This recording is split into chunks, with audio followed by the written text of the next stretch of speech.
காவல் தூதரிடம் முதல் ஜெபம்.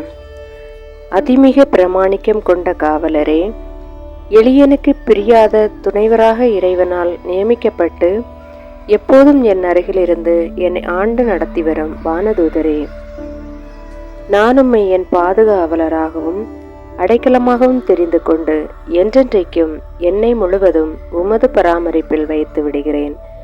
மேலும் நான் உமது மகிமை பெருமைக்கு விரோதமான எந்தவித சொல்லினாலும் செயலினாலும் உம்மை விட்டு பிரிய மாட்டேன். மற்றவர்களும் உமக்கு எதிராக ஏதாவது சொல்லவும் செய்யவும் விடமாட்டேன் என்று உறுதி கூறுகிறேன்.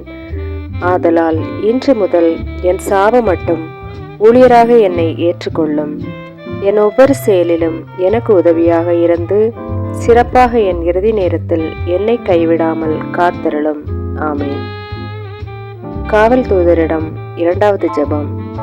எனக்கு காவலாயிருக்கிற இறைவனுடைய சம்மனசானவரே, தெய்வீக கிருபையால் உம்மிடத்தில் ஒப்புவிக்கப்பட்ட எனக்கு ஞான வெளிச்சம் கொடுத்து என்னை காத்து நடத்தி ஆண்டருளும். ஆமேன்.